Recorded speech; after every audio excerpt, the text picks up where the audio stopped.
Pela linha do tempo, vocês conseguem ver o seguinte: o conceito de Multilayer Perceptron, ele é anterior à publicação do Perceptrons do Marvin Minsky, tá? Ele é de 1967, ele foi desenvolvido por dois cientistas ucranianos, o Alexei Ivanenko e o Valentin Lapa.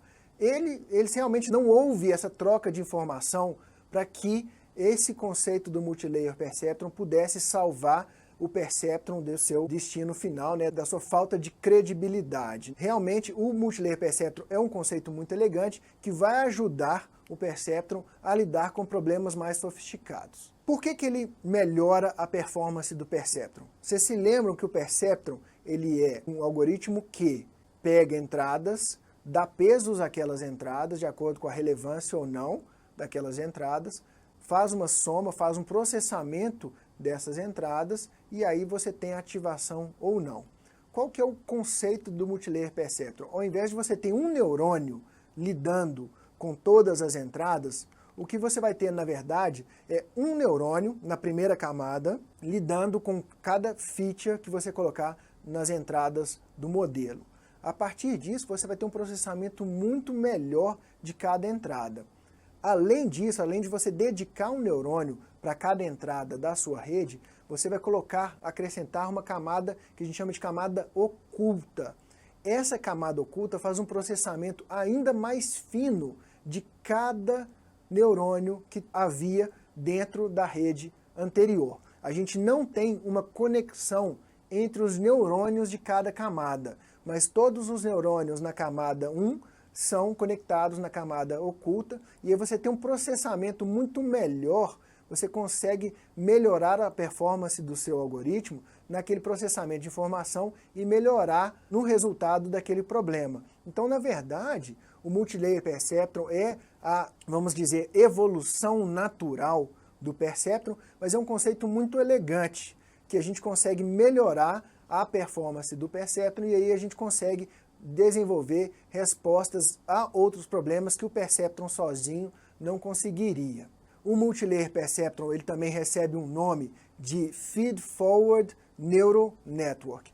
Então, o Multilayer Perceptron é considerada a primeira rede neural que a gente tem. E ela é chamada de feed forward porque a informação ela tem esse trajeto único. As features entram pela parte de entrada, pela primeira camada, depois elas passam para a camada oculta, depois elas passam pelo neurônio de ativação e aí elas têm a saída ou não. Então esse é o caminho único que a informação percorre dentro da rede neural. Então, muitas vezes vocês vão escutar falar que o Multilayer Perceptron, ou MLP, igual a gente chama hoje, ele também é chamado de Feed Forward Neural Network. Na verdade, todas as redes neurais que têm esse processamento linear são chamadas de Feed Forward. Usando, então, aquele exemplo que eu mostrei na aula passada sobre o diagnóstico semi-automatizado de doença cardíaca, se a gente for no paper, né, que eu coloquei a referência lá em cima, a gente vai ver que o paper ele usa, na verdade, não Perceptron para ter bons resultados nesse diagnóstico de doença cardíaca, mas ele usa realmente um Multilayer Perceptron. Eu usei na aula passada como se fosse um Perceptron só mesmo a título de ilustração. No paper mesmo, ele usa o esquema de Multilayer Perceptron. Então, como é que vai ser a diferença? A gente vê então que a idade, o sexo, a presença ou não de angina, PA, glicemia, colesterol e eletrocardiograma, eles entram nos seus neurônios de entrada. Eles são processados pela primeira camada de neurônio. Aquela informação que foi processada previamente é então processada pela camada oculta e aí você passa pelo neurônio de ativação, que aí cospe um resultado se aquele paciente ele está tendo alguma doença cardíaca ou não. Então esse aí é o esquema básico do Multilayer Perceptron aí também aplicado na medicina. O MLP ele é uma solução muito elegante para o problema do Perceptron, porém ele sofre de um problema fundamental. Qual que é esse problema? Quando o algoritmo designa os pesos para cada camada, ele depois vai chegar numa somatória daqueles pesos, e quando você vai aprender, né, dentro daquele esquema do machine learning que a gente já viu, que você precisa de um outro algoritmo para aprender, no caso aí o gradient descent, se você for passar o gradient descent para o Multilayer Perceptron, ele só vai conseguir fazer os resultados, só vai conseguir melhorar o aprendizado através daquele conjunto global de pesos que você designou de todas as camadas juntas. Você não consegue individualizar os pesos de cada camada para você aprender.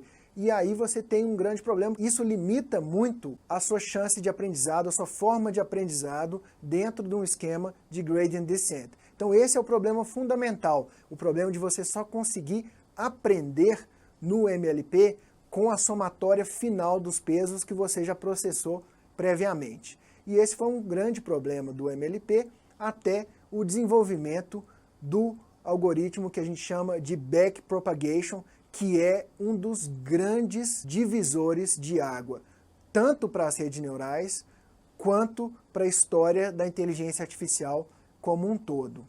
A gente vê aí que o backpropagation é um algoritmo que foi desenhado pelo Hemel Hart e pelo Geoffrey Hinton. Como eu falei antes, a gente vai ouvir falar muito do Hinton aqui em várias aulas, porque ele é realmente uma figura importantíssima dentro do contexto de inteligência artificial, e ele foi desenvolvido em 1986. O que o backpropagation faz que torna ele tão importante? Na verdade, ao invés de você conseguir aprender com a somatória dos pesos, uma vez que todos aqueles pesos das camadas anteriores foram processadas, o backpropagation ele vai voltar fazendo como se fosse um gradient descent para cada camada. Então você consegue remanejar aqueles pesos de forma muito mais individualizada para cada neurônio. Então você consegue ter um aprendizado muito mais fino, muito mais granular do que se você tiver que alterar só a somatória total dos pesos. E essa solução do backpropagation